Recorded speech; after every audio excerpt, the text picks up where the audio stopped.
सांगत होते ते काय होता? पीक विमाच्या ते पीक विमा नाही, ते हार्वेस्टरचं काहीतरी अनुदान होतं. त्यासाठी एवढे पैसे मला त्याला द्या असं तो म्हणला होता, मला द्या आणि मग मी तुम्हाला त्याचं ते अनुदान देतो म्हणून त्यांनी ते काहीतरी करोड रुपयाचा हिशोब होता देव काहीतरी त्यांनी ते त्याच्यासाठी दिले होते. कारण हे काय आहे, हे खूपच लुटणार दिसतं राव. हे लयच मोठा बीड जिल्ह्याला कलंक आहे. मात्र आज मात्र बीड जिल्ह्यातली जनता आणखी सावध होईल जनता की आपलाच माणूस आपल्याला चावून खातोय. म्हणजे याच्यात काय जातीपातीचा काही संबंध नाही, याच्यात काही ओबीसीचा संबंध नाही. पापं करायचे गोरगरीब शेतकऱ्यांचे, येणारे विमा खायचा, कुठं अनेक गोष्टी खायच्या आणि गोरगरिबाला मिळू द्यायचं नाही. परत गोरगरिबाचा कैवारी या असं बीड जिल्ह्यात येऊन दाखवायचं. मात्र बरेच जनतेचे डोळे उघडतील आणि हीच जनता एक दिवस माफ नाही करणार आता बीडचीच. पैसे मागितले होते का? नाव घेतलं होतं शेतकऱ्यांनी हार्वेस्टरच्या भ्रष्टाचारात, शेतकऱ्यांनी मला कहाणी सांगितली होती. धनंजय मुंडे म्हणले होते ते. धनंजय मुंडे आणि आणखीन एक कोणतरी नाव सांगितलं होतं त्यांनी. नाही ते दुसरं काहीतरी होतं. ह्यो जमा करायला वाटतं, ते नुसता माल फक्त. धनंजय मुंडेचं नाव घेतलं होतं त्या लोकांनी. काय होतं ते, काय नेमकं? शेतकऱ्यांचं हार्वेस्टरचे अनुदान होतं काहीतरी, आता मला आठवण नाही ते. तर त्यावेळेस काहीतरी करोड रुपयाचा विषय येतो, 13 का 14 करोड असा विषय. वाटल्यास मी त्याची माहिती घेईन पुन्हा तुम्हाला सांगेल. अनुदान तर दिलंच नाही पण पैसेसुद्धा दिले नाही. म्हणजे इतकं दलिंदर वृत्तीचं निघालं ते की गोरगरिबांचे हार्वेस्टरचे असतील, गोरगरीब जनतेचे जमिनी असतील, प्लॉट असतील, हडपायच्या काय नाही राव. हे सगळे लोकच सारखेच येते आता. असेच म्हणायला हे सगळे लोक सारखे आहेत. यांना फक्त त्यांच्यावरतीच प्रेम आहे, बाकीच्या जनतेवरती यांना प्रेमच नाही. त्यांच्याच लोकांवरती यांना प्रेम आहे फक्त, बस. याच्या पलीकडं काही नाही. हे सिद्ध व्हायला लागलं आता. यांना फक्त यांच्याच लोकांवरती प्रेम आहे, बाकी कोणावर प्रेम नाही. आता त्या अंजली दमानी यांनी जे काही घोटाळे सांगितले त्यातले 5 घोटाळे त्यांनी सांगितले. त्या 5 घोटाळ्याचे म्हणून 275 कोटीचा घोटाळा होता. तर टेंडर निघण्याच्या आधीच पैसे देऊन टाकले होते कच्चा माल खरेदी करण्यासाठी, असा सुद्धा त्यात प्रकार झाल्याचं अंजली दमानी यांनी सांगितले. काय वाटतं तुम्हाला? शॉकिंग आहे असं असं तर शॉकिंग विषय. गोरगरिबांच्या शेतकऱ्यांचे रात्रंदिवस कष्ट करतात, त्यांचं तरी रक्त नका पिऊ रे. तुमच्या नेत्यानं गोरगरीब लोकांची दलिंद्री पार करायसाठी कळत असलं त्या धनंजय मुंड्याला तर बघ जरा. गोरगरीब लोकांची दलिंद्री पार करायसाठी जीवाचं रान करून तो समाज वर आणला आणि तो पुरा मातीत मिसळीला. इतकं पैशासाठी आणि दुसऱ्या जातीवर जळतो, जातीवाद करतो यासाठी पुरतं संपून घेतलं आणि संपवलं. राहिली थोडीफार उरली सुरली तेवढी तरी ठेव. तरी पण सरकार असल्या लोकांना सांभाळतंय म्हणल्याच्या नंतर राज्यात जनतेलाच रस्त्यावर यावं लागणार, त्याशिवाय सरकार ठेकायला नाही. हे सगळे पैसे होते ते डायरेक्ट बँक अकाउंटला ट्रान्सफर करण्याची व्यवस्था होती सुरुवातीला. मात्र ती बदलून त्यांचं टेंडर काढण्याचा निर्णय धनंजय मुंडेंच्या अध्यक्षतेखाली झाला. म्हणजे हे जर डायरेक्ट अकाउंटला गेले असते तर या सगळ्या पैसा म्हणजे हा 275-300 कोटीचा सगळा लाभ जो आहे तो शेतकऱ्यांना झाला असता. मग त्याच्याकडे वळविल्यामुळे ते त्याला खाता आले. याने बहुतेक मग आता विम्यात खाल्ले असतील. आणखीन काही माहिती आहे तिकडून, आता अधिकृत आली नाही आणखीन. परळी तालुक्यातून जे शेततळे होते, जे रोजगार हमीचे काही कामं होते, हे झालेलेच नाही. जुनून असेच उचलले गेले. शेततळे, काही घरकुलं, विहिरी, हे सुद्धा प्रकरण त्याच्यात बरेचसे. पण आता अधिकृत माहिती आल्याच्या नंतर आता हे होणारच आहे. आता होणार आहे. पाप झाकणार नाही आणि कोणताही माणूस त्याला जवळ करणार नाही इथून पुढे. आता त्यांच्या जातीतला सुद्धा नाही करणार. भगवानगडाने दिलेला पाठिंबा काढून घ्यावा असे दमानी म्हणाले. आणि काढ नाही तर ठुई. ते काय करायचं आम्हाला? काढ नाही तर ठुई. का करायचं तर कर. जे दिसायचं ते राज्यासमोर चित्र दिसलेलं आहे, जे बोलायचं ते तुम्ही आता बोलून गेलेले आहेत. त्यामुळे आता किती सारवासारव करून उपयोग नाही आहे. तुम्हाला जे सिद्ध करायचं होतं ते केलं. तुमचा चुकीचा जरी असला तरी तो बरोबर आहे हे तुम्ही सिद्ध केलेलं आहे. आरोपीचं समर्थन करून आरोपीला पाठिंबा देऊन हे सिद्ध झाले. त्यामुळं आता त्यावर बोलायची इच्छा नाही आमची, नाही महाराष्ट्राची पण नाही. यातून सिद्ध झालं तुमचं लेकरू किती घाण असलं, किती खुनं छेडछाडी बलात्कार करीत असलं तरी ते तुमच्यासाठी चांगलं आहे. पण दुसऱ्याचं लेकरू मेलं याचं दुःख नाही, तुम्हाला आनंद आहे, हे तुम्ही सिद्ध करून दिलेलं आहे. त्यामुळे पाठिंबा दे नाही तर नको देऊ. तुम्ही किती भक्का मारली तर दुसरी बाजू लय पक्की आहे भाऊ. ते दिवस गेले. दुसरी बाजू लय पक्की आहे. फक्त नको वाटतंय हो द्या शांततेत. संतोष देशमुख हत्ये प्रकरणात तर ते घेऱ्यात अडकले होते. आता ते संतोष भैया देशमुखांच्या संदर्भातला विषय मी आज प्रथम नाव घेतोय. अजितदादा पवार आणि फडणवीस साहेब जर ह्यो बाहेर राहून येणे जर असे पुरावे नष्ट केले आरोपी सांभाळायला, ह्यो पुरावे नष्ट करतोय अशी आम्हाला शंका येते धनंजय मुंडे, तर जबाबदार तुम्ही दोघं राहणार आहे. अजितदादांवरती जी आज तरुण पोरांची जी फळी आहे ही थोडी मानायला लागली थोडी, तर ही पुरी फळी अजितदादांच्या विरोधात जाणार आहे. कारण आरोपी लपवायला सुद्धा धनंजय मुंडे जबाबदार आहे, तोच लपवतोय अशी शंका आहे. खून करायला त्यानेच पाठवलंय, खंडने मागायला सुद्धा त्यानेच पाठवलंय धनंजय मुंडेनीच. आणि पुरावे नष्ट करण्यासाठी यांना मोबाईल सापडत नाहीत, त्या एकाने कोणातरी घरी ठेवला, फेकून काय दिला घरून ठेवला असं कुठं, तो एक आरोपी सापडत नाही. हे साखळी अटक करत नाहीत पूर्ण संघटित गुन्हेगारीची.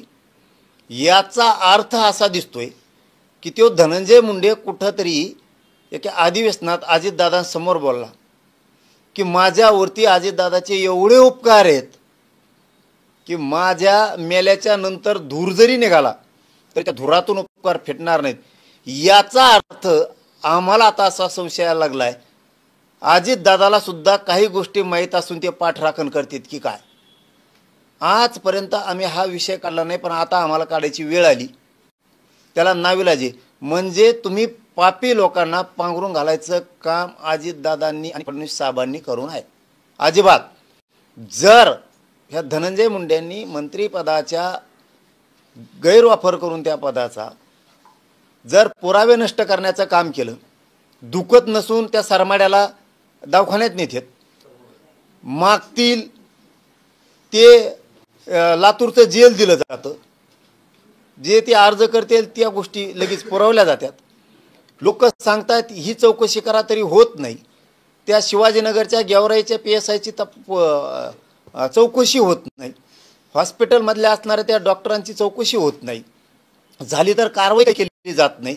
याचा अर्थ सरळ सरळ दिसतोय की जर ह्यो धनंजय मुंडे जो बाहेर फिरतोय तो आरोपी फरार करायला फिरतो, तो आरोपी संभळतोय बाहेर, आतले सुद्धा संभळतोय अशी आम्हाला आता शंका यायला लागली.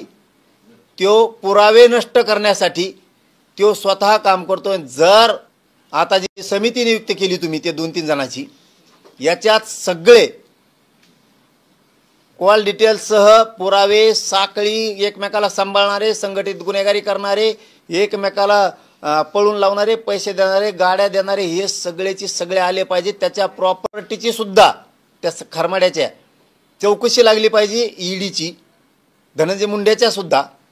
हे पैसे आले कुठून, ही प्रॉपर्टी कशाची आहे, ही जी आता चौकशी नेमली, भ्रष्टाचार कुठं कुठं केला आहे, कोणत्या योजनेत केला आहे, हे सगळंचे सगळं अजितदादा आणि फडणवीस साहेब आताच्या चौकशीत आलं पाहिजे. जर आलं नाही तर पुरावे जर धनंजय मुंडेंनी मंत्रिपदाच्या जोरावरती नष्ट केले तर जबाबदार पूर्ण महाराष्ट्र तुम्हाला अजितदादाला आणि फडणवीस साहेबाला धरणारे, आणि जी अजितदादाला तरुणाची फळी मानणारी झाली ही पुरी तुमच्या विरोधात जाणारे, हे लक्षात ठेवा. तुम्ही आतले आणि बाहेरचे आरोपी सांभाळते, कोण सांभाळते त्याचं नाव घेऊन? धनंजय मुंडे म्हणलं ना, आपल्याला लपायचा काय संबंध आहे, त्याच्यावर शंका येते. का संशय घेऊ नये, का संशय घेऊ नये सांगा. चला, त्या सरमाड्याचं काय दुखत होतं एवढं? नुसतं डोक्याला मुंग्या आल्या म्हणून तुम्ही अशूट होता त्याला? तिथं कर्मचारी कोण होते सापाने द्यायला? त्याला एका बांधवांनी विचारलं होतं, म्हणजे त्यांच्या तिथं चर्चा चालली होती, त्यांच्या तिथं चर्चा चालली होती.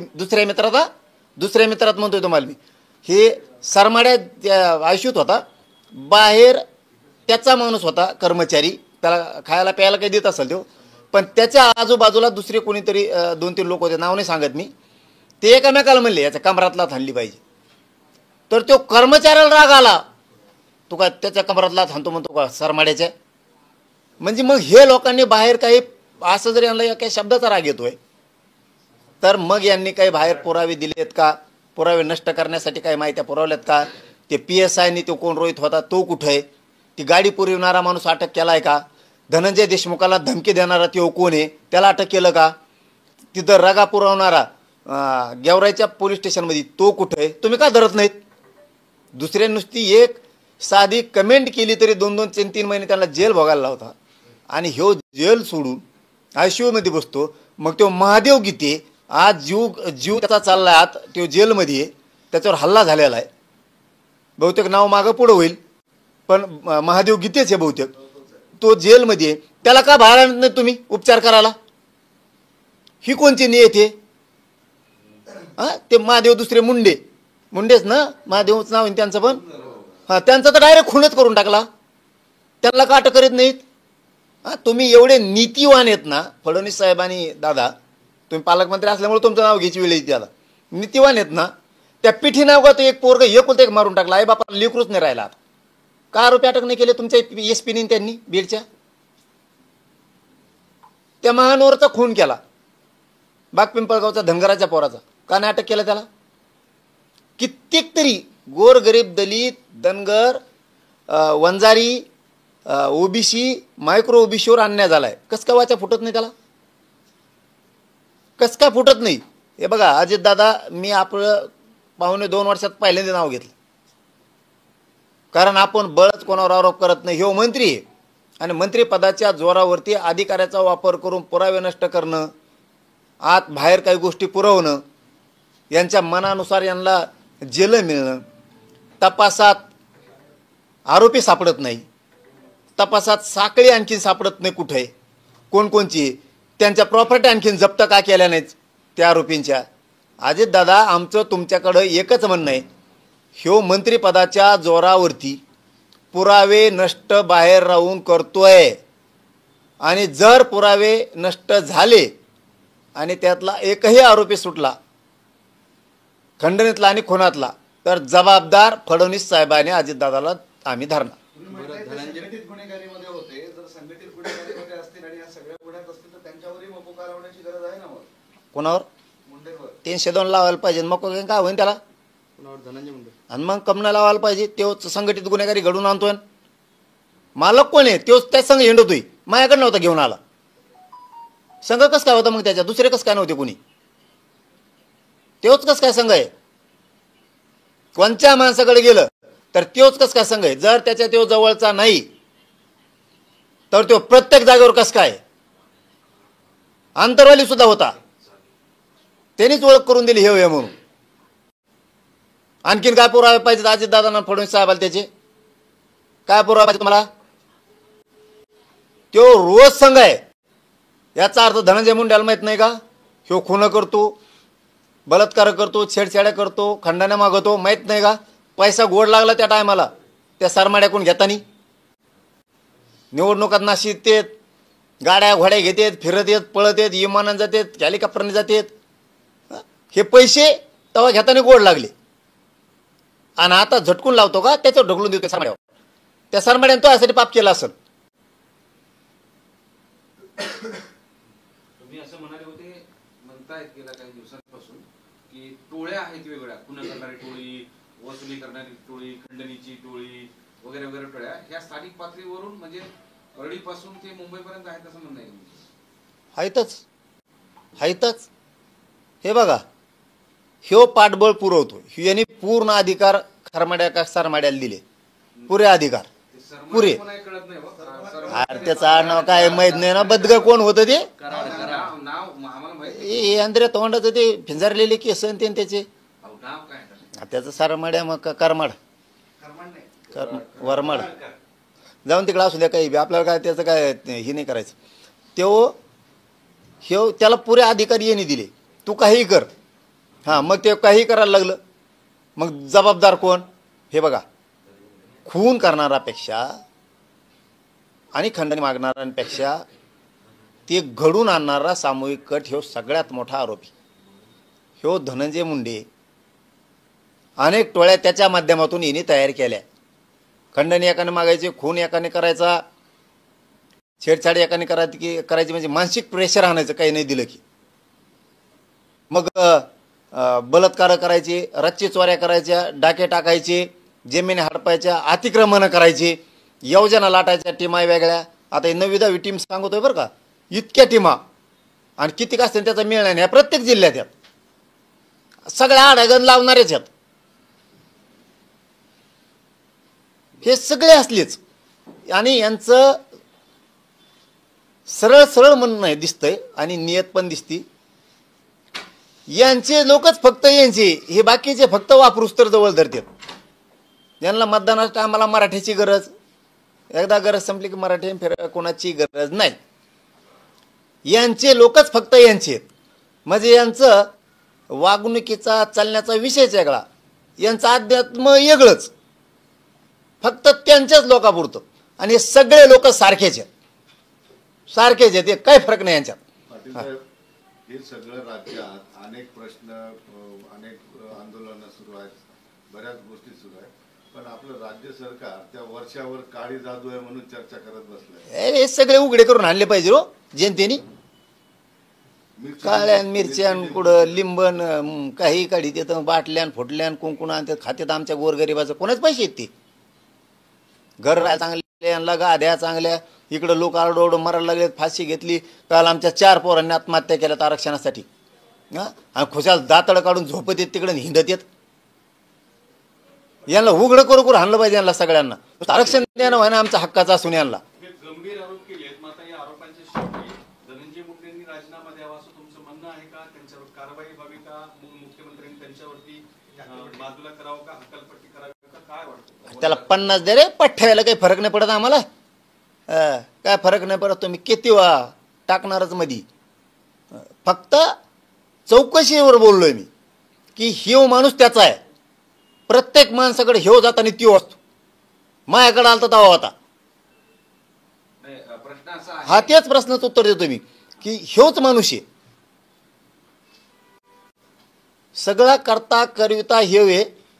त्याच्यामुळे याच्यावरती जी आता चौकशी लावली कोणची तरी 2-3 जणांची, ती SIT, CID आणि ED हे सगळे लावून याचा पूर्ण शिड्यार हे दुसऱ्या मोबाईलवरून बोलत असताना ड्रायव्हरायच्या कोणाच्या त्यांच्या मित्राच्या, हे घ्या, ह्यो खुनामध्ये असणारच, त्याच्यावर गुन्हा दाखल होणं गरजेचं. काय होतं, मंत्री किती होऊन द्या त्याला, मध्ये जाऊ द्या त्याला.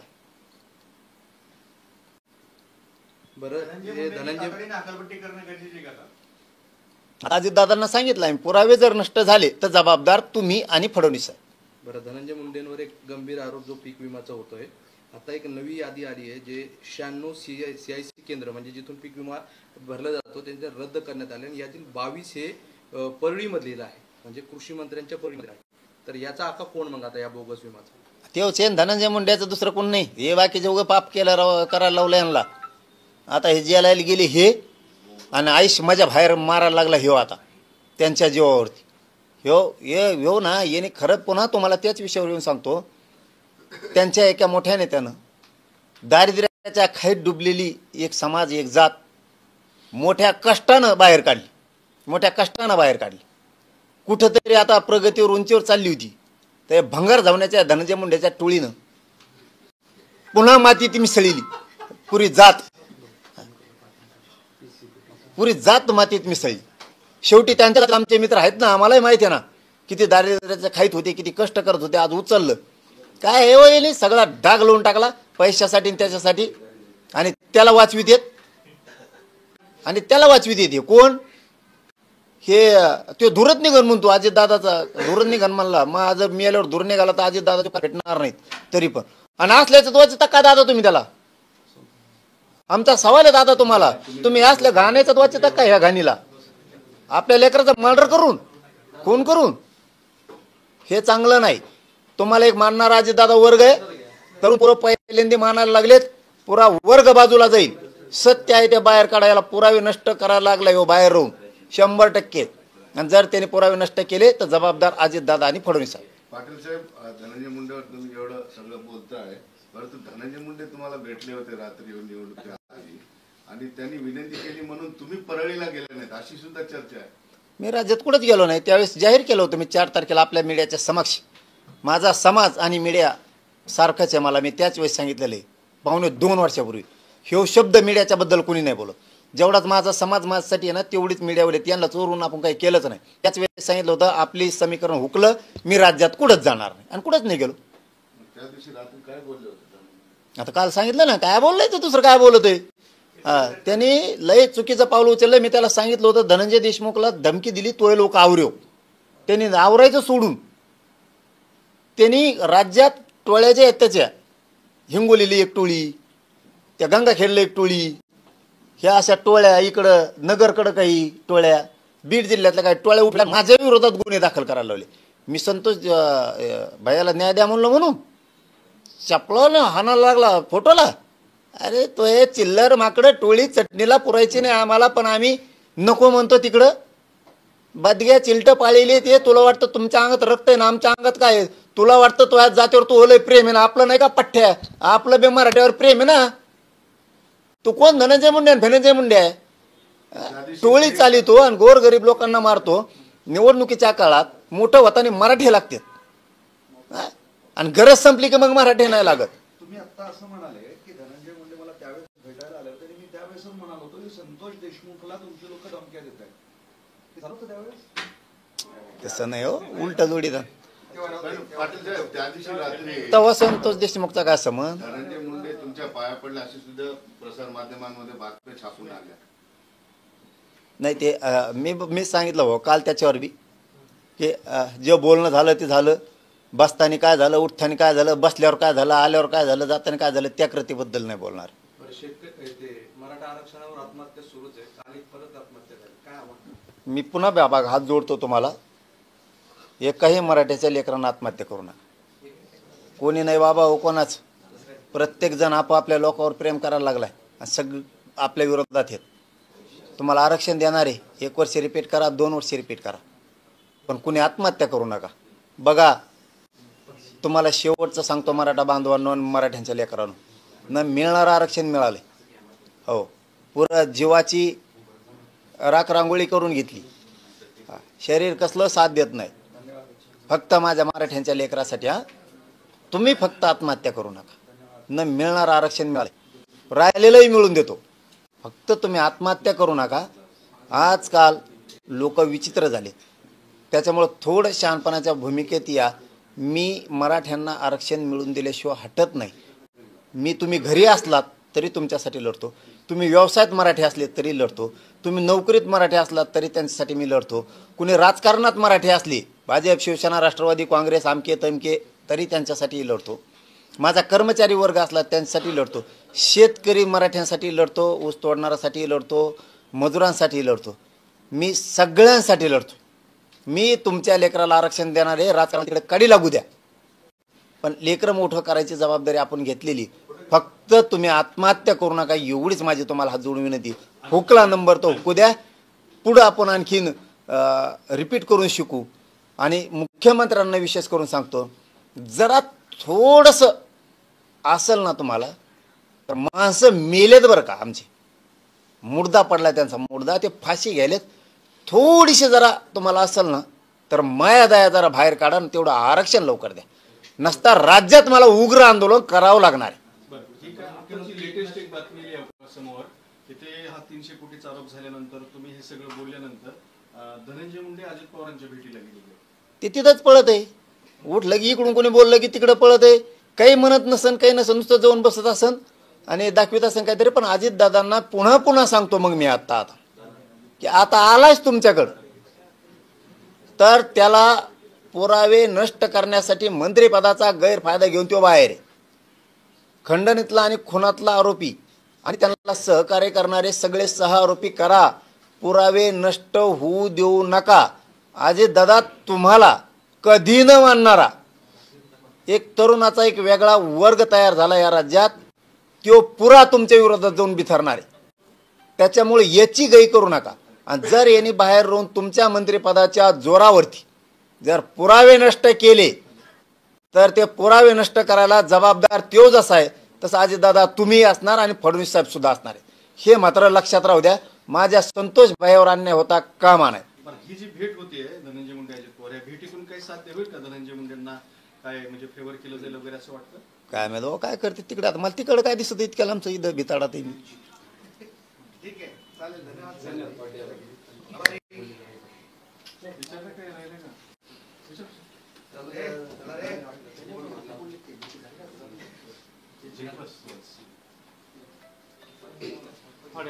हॅलो